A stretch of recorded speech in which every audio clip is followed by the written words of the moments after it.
Então, ele fala assim, o diagrama a seguir representa um ciclo realizado por um sistema termodinâmico, ok, ele dá o gráfico, ok, ele quer que a gente escolha a alternativa correta. Vamos escolher então. A potência do sistema é 1.600 watts. Vamos lembrar de potência lá da primeira série. Potência é a mesma coisa que energia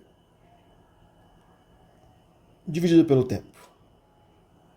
Em termodinâmica, essa energia costuma ser o calor.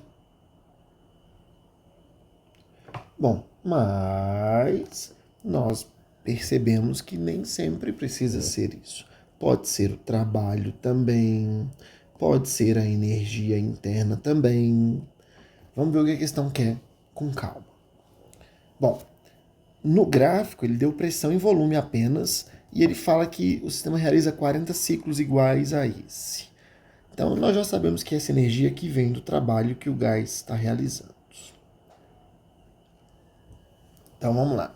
Lembrando que trabalho é medido em joules, tempo é medido em segundos e potência é medida em watts. Então vamos lá.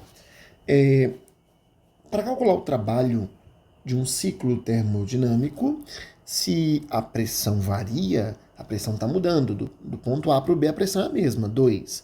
Só que do B para o C ela mudou de 2 para 1. Então eu tive mudança no ciclo. Então nós calcularemos a área dessa figura fechada.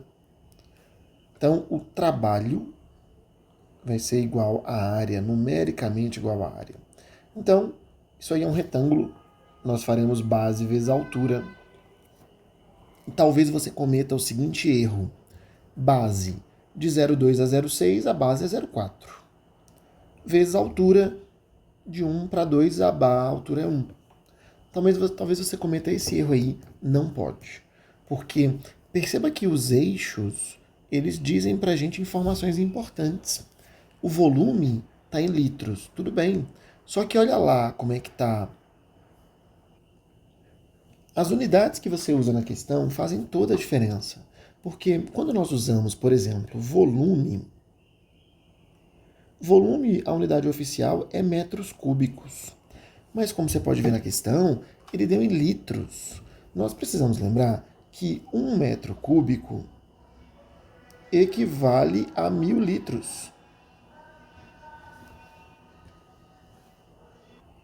Então, nós precisamos ficar de olho nisso. Porque se ele deu 0,4, nós pegamos o volume que deu 0,4, né? De 0,2 até 0,6. Litros. Poxa, nós precisamos, então nós temos 0,4 litro. Nós queremos saber isso aqui, quanto é que vale em metros cúbicos. Nós temos que fazer uma regra de 3. E aí, fazendo a regra de 3, multiplicando o cruzado, nós encontraremos que basta dividir por 1.000, não é verdade? Fica 0,4 dividido para 1.000, ou se você preferir, 0,4 vezes 10 a menos 3. Poderia ser colocado assim. Você que manda. Pois bem, agora, quanto à pressão. Aqui não tem mistério. A pressão é dada em newtons por metro quadrado.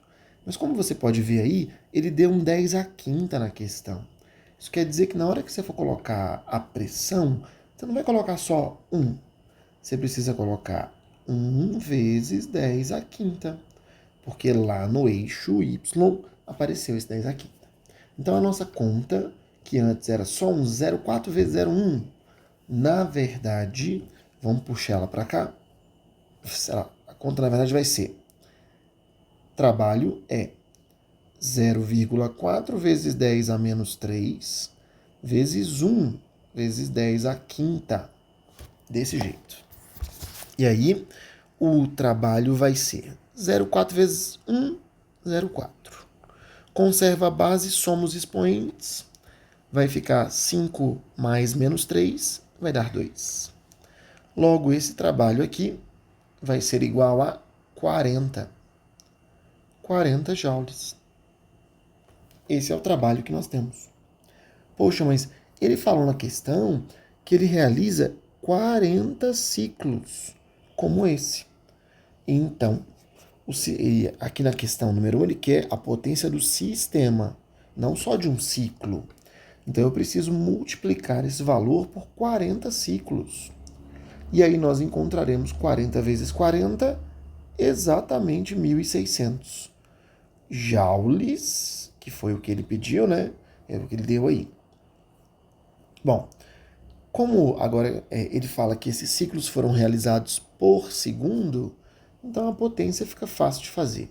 Fica, potência é o trabalho 1.600 a cada 1 segundo, ou seja, 1.600 watts.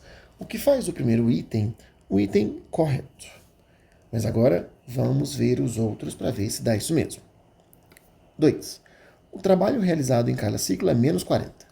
Nós acabamos de ver que isso é falso, porque não dá menos 40, dá mais 40. Então está errado. Não é negativo, é positivo. Próximo.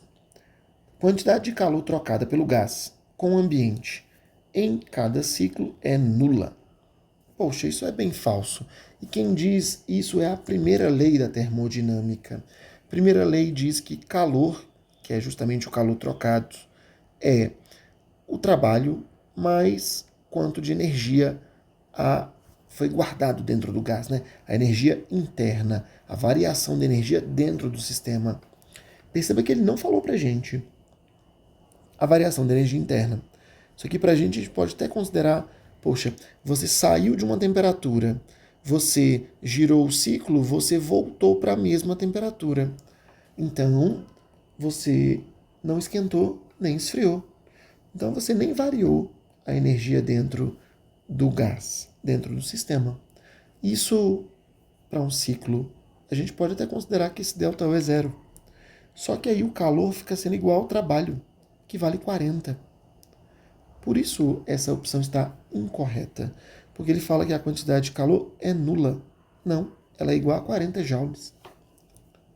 Próxima. Temperatura do gás é menor no ponto C.